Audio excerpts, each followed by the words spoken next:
Success ಇಲ್ಲೇ. ನೀವು ಇಲ್ಲಿ ಉದ್ಘಾಟನೆ ಏನು ಮಾಡಿದ್ದೀರಲ್ಲ, ಇಲ್ಲಿಂದ ನಿಮ್ಮ ಸಕ್ಸಸ್ ಶುರು ಆಯಿತು. ತುಂಬ ಕೆಲಸಗಳಿವೆ ಮಾಡೋಕ್ಕೆ. ಈ ಥರದ್ದು ಒಂದು ಸಂಘ ಬೇಕಿತ್ತು ಮೇಡಮ್, ಎಸ್ಪೆಷಲಿ ಫಾರ್ ವುಮೆನ್. ತುಂಬಾ ವರ್ಕ್ ಪ್ಲೇಸಲ್ಲಿ ನಾವು ಬೇರೆ ಬೇರೆ ಥರದ್ದು ಚಾಲೆಂಜಸ್ ಫೇಸ್ ಮಾಡ್ತಾನೆ ಇರ್ತೇವೆ. ಅದು ಹೇಳ್ಕೊಳ್ಳೋಕ್ಕೂ ಒಂದೊಂದು ಸಲ ತುಂಬ ಮುಜುಗರ ಆಗುತ್ತೆ. ಮತ್ತು ಈ ಸಂಘದ ಅಧಿಕಾರ ಜೆಂಟ್ಸ್ ಇದ್ದರೆ ಮಾತ್ರ ಇನ್ನೂ ಕಷ್ಟ ಹೇಳ್ಕೊಳ್ಳೋಕ್ಕೆ.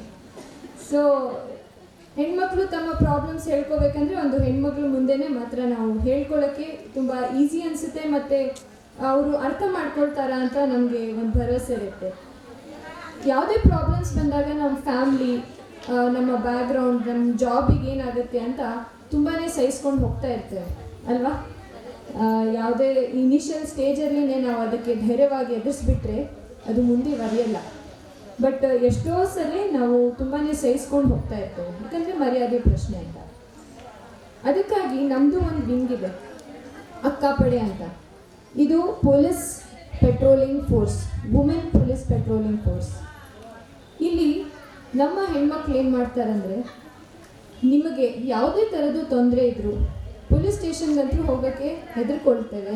ಜನರಲಿ ಹೆದರ್ಕೊಳ್ಳೋದಕ್ಕಿಂತ ಹೆಚ್ಚು ಮರ್ಯಾದೆಗೆ ಏನಾಗುತ್ತೆ, ನಾನು ಸ್ಟೇಷನ್ಗೆ ಹೋದ್ರೆ ಏನಾಗುತ್ತೆ ಅಂತ ಸ್ವಲ್ಪ ಇರುತ್ತೆ. ವರ್ಕಿಂಗ್ ವುಮೆನ್ಗೆ ಆ ಧೈರ್ಯ ಇದೆ ಅಂದ್ಕೊಳ್ತಾನೆ.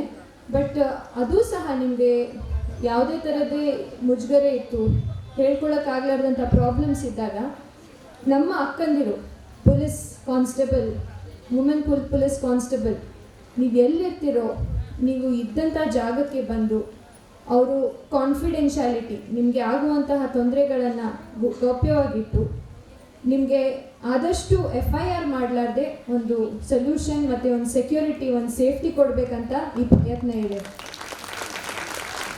ಅದಕ್ಕಾಗಿ ಅವರು ಶಾಲಾ ಕಾಲೇಜ್ಗೆ ಹೋಗ್ತಾ ಇರ್ತಾರೆ, ಅವೇರ್ನೆಸ್ ಕಾರ್ಯಕ್ರಮ ಮಾಡೋಕ್ಕೆ, ಹಾಸ್ಟೆಲ್ಸ್ಗೆ ಹೋಗ್ತಾ ಇರ್ತಾರೆ. ಬಸ್ ಸ್ಟ್ಯಾಂಡ್ ಹತ್ರನೂ ನೀವು ನೋಡಿರ್ಬೋದು, ನಮ್ಮ ಅಕ್ಕಪಡೆ ಇಲ್ಲಿ ನಮ್ಮ ಟೀಮ್ ಇದ್ದಾರೆ, ನೀವು ಇವ್ರನ್ನ ನೋಡಿರ್ಬೋದು. ಒಂದೂವರೆ ವರ್ಷದಿಂದ ಇವ್ರು ಎಫರ್ಟ್ಸ್ ಹಾಕ್ತಾ ಇದ್ದಾರೆ. ಸಂಗೀತ ಇಲ್ಲಿ ನಮ್ಮದು ಫುಲ್ ಟೀಮ್ ಇದ್ದಾರೆ. ಸೊ ಅವರು ಪ್ರತಿದಿನ ಒಂದು ಅವ್ರ ವೆಹಿಕಲಲ್ಲಿ ಕೂತು ಈ ಕೆಲಸವನ್ನು ಎಫರ್ಟ್ಸ್ ಹಾಕ್ತಾ ಇದ್ದಾರೆ. ಅವ್ರ ಈ ಡ್ರೆಸ್ ನೋಡಿನೇ ನಮ್ಮ ಜೆಂಟ್ಸ್ ಹೆದರ್ಕೊಳ್ತಾರೆ ಜನರಲ್ಲಿ. ಇದು ಯಾವ ಫೋರ್ಸ್ ಇದು ಅಂತ ಕೇಳ್ತಾರೆ. ಸೊ ಅದಕ್ಕಾಗಿ ಅವ್ರಿಗೆ